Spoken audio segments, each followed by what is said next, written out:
అందరికీ నమస్కారాలు.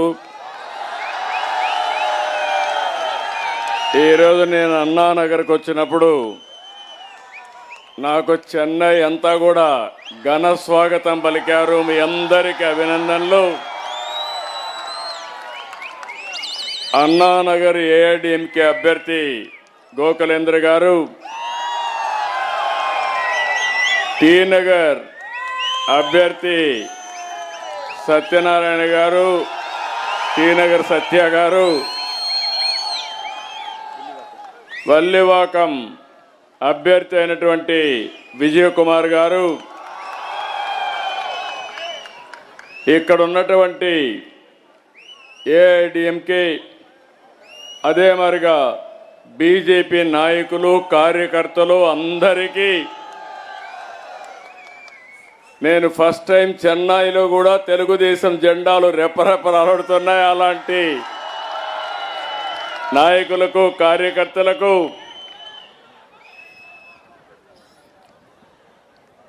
அனைவருக்கும் வணக்கம்.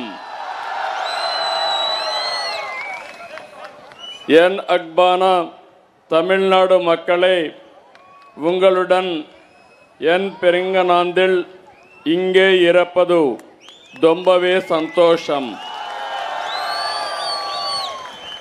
மாற்றத்தை கொண்டு வர வேண்டும் என்ற ஆர்வம் உங்களும் தெரிகிறது. கவலை படாதீங்க. இன்னும் 15 డేస్ మట్టుందాన్. ఈరోజు ఇక్కడికి వచ్చినప్పుడు మీ అభిమానం చూస్తే ఎప్పుడు కూడా తెలుగు తమిళ్ ఇద్దరు కూడా అన్నాదమ్ముల మారిగా పాలు నీళ్లు మారి కలిసిపోతూ ఉంటాం. తమిళనాడు అంటేనే ద్రవిడ సంస్కృతి, పల్లవ, చేర, చోళ, పాండ్య వంటి రాజవంశాలన్నీ ఇక్కడ పాలించారు. ఒక గొప్ప సంస్కృతి ఉండే నగరం ఈ చెన్నై నగరం అని చెప్పి కూడా నేను మీకు తెలియజేస్తున్నా.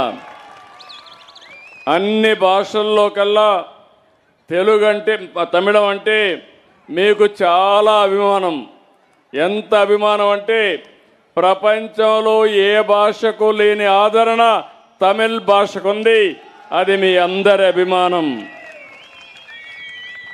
ఇంకొక పక్క మిమ్మల్ని చూస్తే బ్రిటిష్ వారి పీరియడ్లో మొత్తం కూడా సౌత్ ఇండియా అంతా ఇక్కడే ఉండేవాళ్ళం.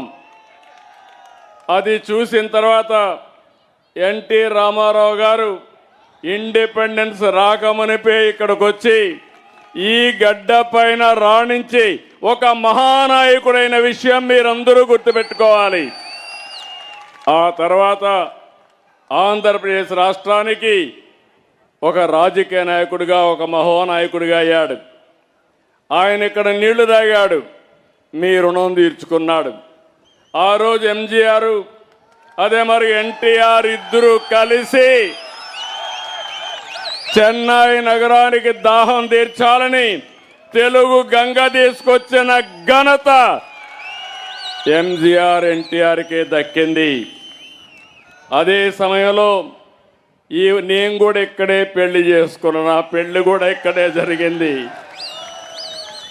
నాకు మళ్ళా ఈరోజు నా పుట్టిన రోజు కూడా ఇక్కడికి వచ్చి మిమ్మల్ని అందరినీ అడుగుతున్నాను ఓటేయమని. దీనికి ఒక ప్రాముఖ్యత ఉంది. మీరందరూ గుర్తుపెట్టుకోవాల్సింది, అన్ని నాగరికతలో కూడా ఎంతో ముందుండే తమిళనాడులో చాలామంది పెద్దవాళ్ళందరూ కూడా మీరు చూస్తే ఈ గడ్డపైనే పుట్టారు. కన్నగి, తిరువళ్ళార్, కంబన్, సుబ్రహ్మణ్య భారతి, సివి రామన్, సర్వేపల్లి రాధాకృష్ణన్, శ్రీనివాస్ రామానుజన్, కడాను స్వామినాథన్, అబ్దుల్ కలాం ఈ దేశానికే ఒక అధ్యక్షుడయ్యాడు. అబ్దుల్ కలాంని ఎంపిక చేయడంలో నా పాత్ర కూడా ఉంది. దానికి నేను గర్వపడుతున్నాను. ఇంకొక పక్కన ఎక్కడా లేని ఆలయాలు, ప్రాచీన కట్టడాలు, పర్యాటక కేంద్రాలు కూడా ఈ తమిళనాడు సొంతం. తంజావూరు, తిరుచిరాపల్లి, చిదంబరం, మదురై, కంచి, రామేశ్వరం, ఎటు చెప్పినా ఈ దేవాలయాలు చూస్తే చరిత్రలో ఎక్కడా లేని దేవాలయాలు ఈ తమిళనాడు సొంతం అని చెప్పి కూడా నేను మీకు తెలియజేస్తున్నా. ఇంకొక పక్క ఈరోజు మీరు చూస్తే అరుణాచల శివుణ్ణి చూసేందుకు పూర్తిగా ఆంధ్రప్రదేశ్ ఇక్కడికి వస్తారు. ఇంకొక పక్క వెంకటేశ్వర స్వామిని కొలవడానికి మీరందరూ తిరుపతికి వస్తారు. అది మన అనుబంధం అని చెప్పి కూడా నేను మీకు తెలియజేస్తున్నా. మనమందరం కూడా భాషలు వేరైనా తమిళ్, తెలుగు, కన్నడ, మలయాళం మనమందరం ద్రవిడులమే. ఆ విషయం గుర్తుపెట్టుకోవాలి. మనమందరం అన్నదమ్ములమే. ఒకప్పుడు అంతా ఒక రాష్ట్రంలో ఉన్న వ్యక్తులమే. అందుకే మన నాయకుడు ఎన్టీ రామారావు గారు బ్రతికున్నప్పుడు మొట్టమొదటిసారిగా ద్రవిడ యూనివర్సిటీని కుప్పంలో పెట్టి అందరినీ కలపాలని ప్రయత్నం చేసిన వ్యక్తి నందమూరి తారక రామారావు గారు. అందుకని ఇలాంటి కార్యక్రమాలు మనం ఎన్నో చేశాం. మళ్ళీ నిన్న మీటింగులో చెప్పాను, తెలుగుగా నీళ్లు వస్తున్నాయి. నేను ఎప్పుడు కూడా నీళ్లు ఇవ్వాలంటే చెన్నైకి నీరంటే మొదటి ప్రాధాన్యత ఇచ్చే వ్యక్తిని, మొట్టమొదటి వ్యక్తిని నేను. అదే సమయంలో మన ప్రధానమంత్రి నరేంద్ర మోడీ గారు, నేను ఇక్కడికి వచ్చింది ఈ విషయం మీ అందరికీ చెప్పాల్సిన అవసరం ఉంది. ఈరోజు దేశం అభివృద్ధిలో పరుగులు తీస్తూ ఉంది. ప్రపంచానికే గుర్తింపు వచ్చింది.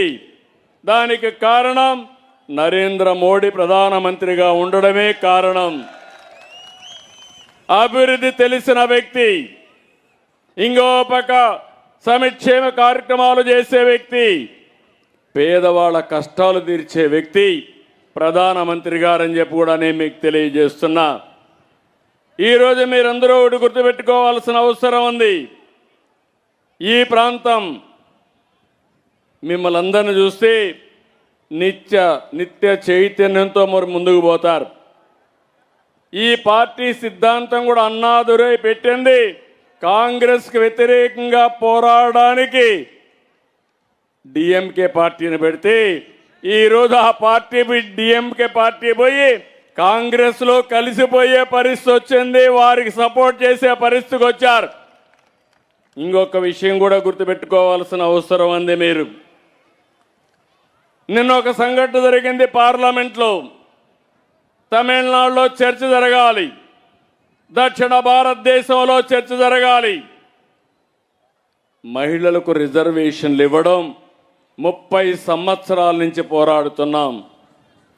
1996లో యునైటెడ్ ఫ్రంట్లో దేవేగౌడ గారు ప్రధానమంత్రిగా ఉంటే నేను దానికి కన్వీనర్గా ఉండి మహిళలకు రిజర్వేషన్లు పెట్టాలని బిల్లు తీసుకొచ్చాం. అప్పుడు కాంగ్రెస్ వ్యతిరేకించారు. ఆ తర్వాత మీరు చూస్తే బీజేపీ వస్తానే వాజ్పేయి గారు 3 సార్లు పెట్టారు, 3 సార్లు వ్యతిరేకించారు.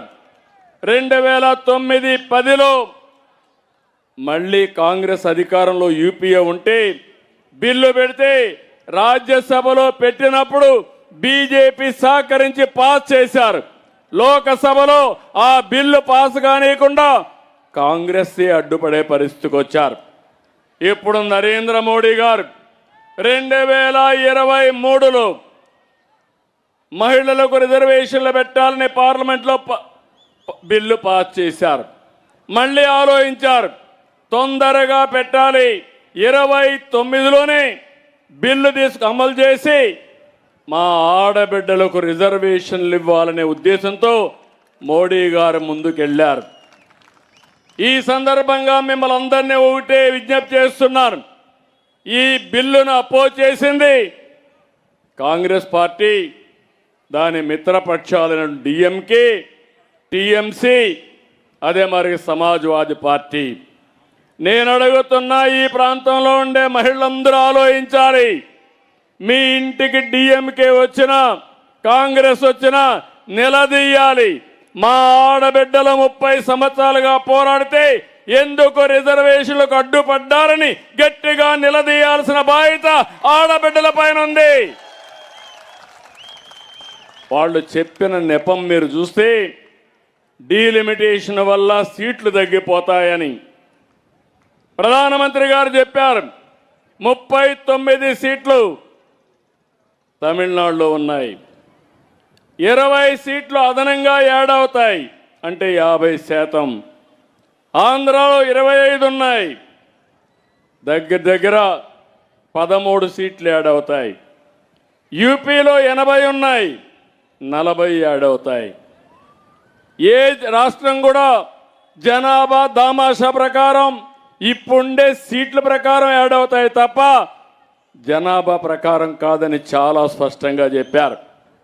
ఆ విధంగా చెప్తే దక్షిణ భారతదేశానికి అన్యాయం జరిగిపోతా ఉందని అడ్డుపడి మళ్ళీ సెన్సస్ అయిన తర్వాత కొత్త జనాభా ప్రకారం రిజర్వేషన్లు పెట్టమంటున్నారు.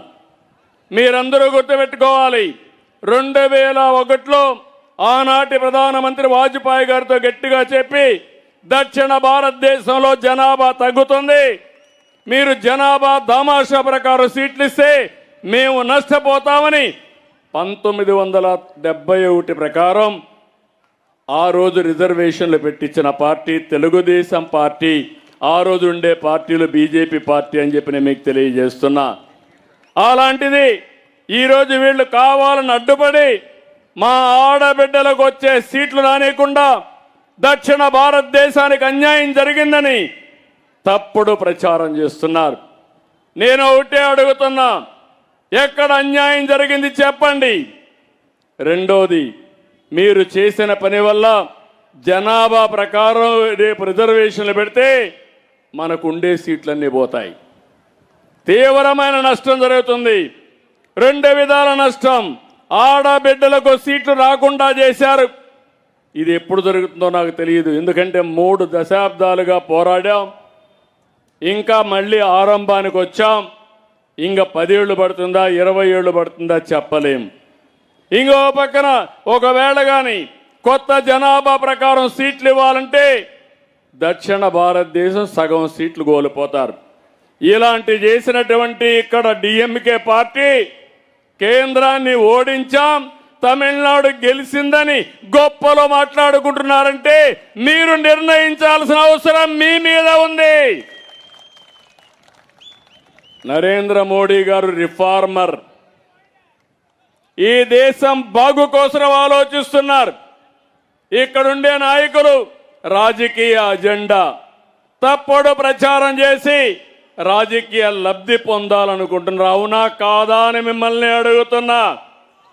ఈరోజు చెన్నై నగరం ఉంది, తమిళనాడు ఉంది. ఏం తమ్ముళ్ళు, ఏమైనా ఒక విజన్ ఉందా వీళ్ళకు? ఏమైనా పనులు అవుతున్నాయి ఇక్కడ? చెన్నై నగరం రోజు రోజుకి పెరుగుతా ఉందా తరుగుతా ఉందా అని మిమ్మల్ని అడుగుతున్నా. ఒకప్పుడు మొత్తం దక్షిణ భారతదేశం ఇక్కడ ఉండేది. ఈరోజు హైదరాబాద్ చూడండి, బ్రహ్మాండమైన ఎయిర్పోర్ట్ వచ్చింది. చెన్నై ఎయిర్పోర్టు పెరిగిందా? బెంగళూరు ఎయిర్పోర్ట్ని చూశారు, పెరిగిందా లేదా? ఇక్కడ ఏమైనా అభివృద్ధి అయ్యిందా అని మిమ్మల్ని అడుగుతున్నా. అదే మీరు బేరీ చేసుకోవాల్సిన అవసరం ఉంది. మౌలిక వసతులు లేవు, లా అండ్ ఆర్డర్ సమస్య ఉందా లేదా? 59% ఆడబిడ్డల పైన నేరాలు పెరిగే పరిస్థితి వచ్చింది. ఇంకో పక్క పాస్కో కేసులు వచ్చే పరిస్థితికి వచ్చింది. ఇంకో పక్క ఎస్సీల పైన ఎస్టీల పైన అట్రాసిటీలు పెరిగే పరిస్థితి వచ్చాయి. ఒకప్పుడు చెన్నై అంటే ఒక ఈరోజు ఇంకొక పక్కన మీరు ఒక్కసారి చూస్తే, నేను ఎప్పుడూ చెప్తున్నాను, నరేంద్ర మోడీ గారు ప్రోగ్రెసివ్ లీడర్, దేశ అభివృద్ధి ధ్యేయంగా పనిచేస్తున్నారు. ప్రపంచంలో ఒక శక్తివంతమైన దేశంగా తయారు చేయాలని వికసిత్ భారత్ 2047 పెట్టుకుని ముందుకు పోయే పరిస్థితికి వచ్చారు. ఈరోజు తమిళనాడు అభివృద్ధి కావాలంటే ఇక్కడ ఎన్డీఏ రావాలి. 1924లో ఆంధ్రప్రదేశ్లో కూడా వైఎస్ఆర్ కాంగ్రెస్ పార్టీ వచ్చి విధ్వంసం చేసి నేను, జనసేన అధినేత పవన్ కళ్యాణ్, నరేంద్ర మోడీ గారి ఆధ్వర్యంలో బీజేపీ ముగ్గురు కలిసి ఎన్డీఏ పెట్టాం. డబల్ ఇంజన్ సర్కార్, బుల్లెట్ స్పీడ్తో ముందుకు దూసకపోతున్నాం. దేశంలో వచ్చిన పెట్టుబడులు 25.3% ఆంధ్రప్రదేశ్కే వచ్చాయి. పోలవరం పూర్తవుతుంది. పోలవరం పూర్తయి దేవుడు సహకరిస్తే నదులు అనుసంధానం చేసి నాకు ఒక కల ఉంది, కోరిక ఉంది, గంగా కావేరి అనుసంధానం కావాలని. అది కావాలంటే నరేంద్ర మోడీ గారి వల్లనే సాధ్యం, ఎన్డీఏ వల్లనే సాధ్యం. అది వచ్చే లోపల పోలవరం పూర్తయితే గోదావరి, కృష్ణ, పూండి వరకు నీళ్లు తీసుకొచ్చి కావేరికి కూడా నీళ్లు ఇచ్చే అవకాశం వస్తుంది. దేవుడు సహకరిస్తే ఇది కూడా జరుగుతుంది. నీళ్ల కోసం యుద్ధాలు జరిగాయి. ఈరోజు ఎన్డీఏలో నీటి సమస్య శాశ్వతంగా పరిష్కారం చేసుకునే రోజులు తొందరలోనే వచ్చాయని చెప్పి కూడా నేను మీకు తెలియజేస్తున్నా. అందుకే మిమ్మల్ని అందరినీ కోరుతున్నా, మీకు అభివృద్ధి కావాలన్నా లేదా అని అడుగుతున్నా, ఉద్యోగాలు కావాలన్నా లేదా అని మిమ్మల్ని అడుగుతున్నా. ఉద్యోగాలు కావాలంటే, అభివృద్ధి కావాలంటే ఎన్డీఏ రావాలి, అవునా కాదా? ఇక్కడ చూస్తే చాలా సమస్యలు, ఎక్కడ చూసినా అవినీతి, అరాచకాలు, అభివృద్ధి జరగకుండా నిలిచిపోయే పరిస్థితి వచ్చింది. ఇంకో పక్కన హిందూ ధర్మాన్ని ఎగతాళి చేసే పరిస్థితికి వస్తున్నారు. భారతీయ యొక్క సంస్కృతి సాంప్రదాయాల్ని గౌరవించవలసిన వారే దాన్ని వ్యతిరేకించే పరిస్థితిలో, విద్వేషాలు సృష్టించే పరిస్థితిలో వస్తున్నారు. కరప్షన్ తమిళలో పెరిగిపోయిందా లేదా? కరప్షన్ ఇల్లాడ గ్రామం ఇల్లై నాశం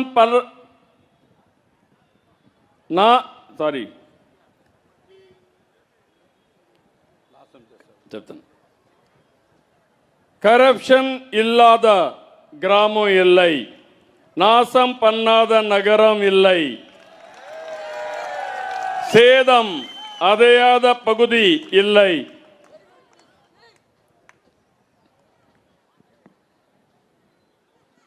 டிஎம்கே தோற்க வேண்டும், தமிழ்நாடு ஜெயிக்க வேண்டும்.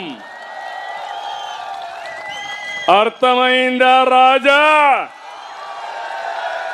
సిద్ధంగా ఉన్నారా మీరు?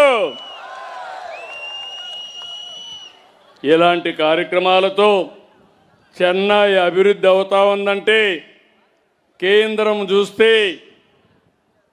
అన్ని అభివృద్ధి కార్యక్రమాలకు నాంది పలికారు. దగ్గర 14,000 కోట్ల రూపాయలు, 14 లక్షల కోట్ల రూపాయలు ఆర్థిక సహాయాన్ని అందజేశారు.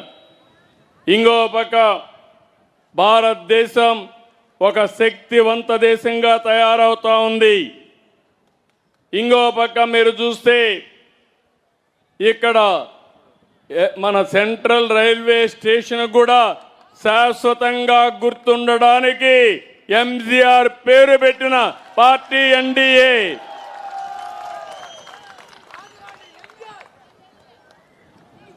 మా తమ్ముడు చెప్పినట్టు చరిత్ర ఉన్నంత వరకు ఎంజీఆర్ని గుర్తుపెట్టుకుంటారు, ఎన్టీఆర్ని గుర్తుపెట్టుకుంటారు. అలాంటి మహానాయకులు. ఈరోజు నేను ఒకటే మిమ్మల్ని అందరినీ కోరుతున్నా,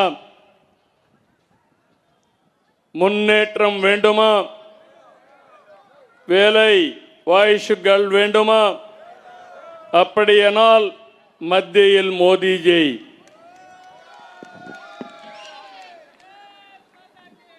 இருக்க வேண்டும். மாநிலத்தில் அம்மா ஆட்சி வர வேண்டும்.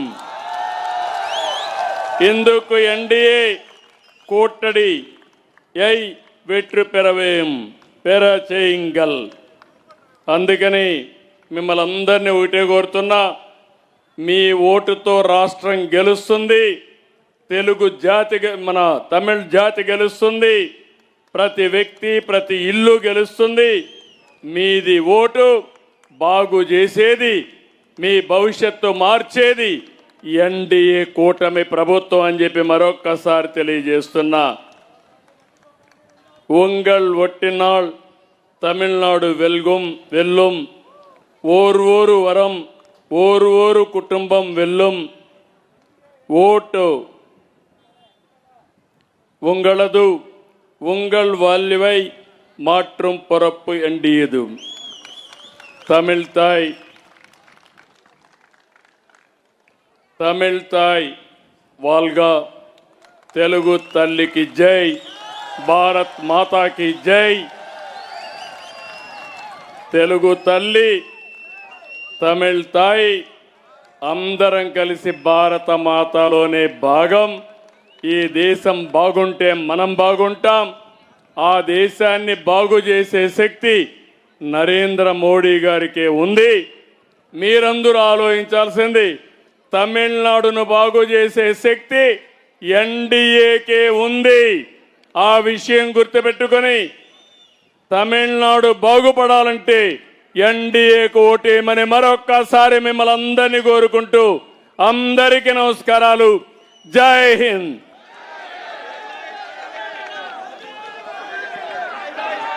Thank you. నాకు హ్యాపీ బర్త్డే చూశాను, దారంతా కూడా హ్యాపీ బర్త్డే చెప్తూ వస్తున్నారు. ఈరోజు మీ మధ్యలో గడపడం నా పూర్వజన్మ సుకృతంగా భావిస్తున్నా. నేను వచ్చింది అర్థమైందా మీకు అని అడుగుతున్నా. ముగ్గురు అభ్యర్థుల్ని గెలిపించాలి. మీరు గెలిపించిన తర్వాత మళ్ళీ నేను వస్తా, ప్రమాణ స్వీకారానికి కూడా అటెండ్ అవుతాం.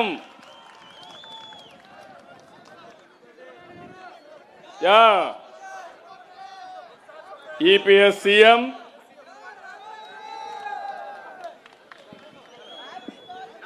Thank you, very nice of you.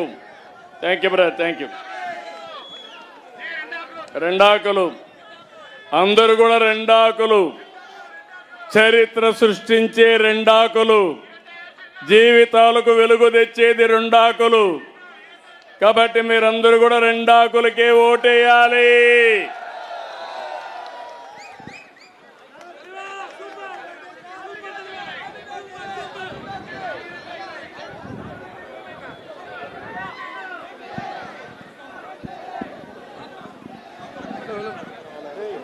App பண்ணுறோமா?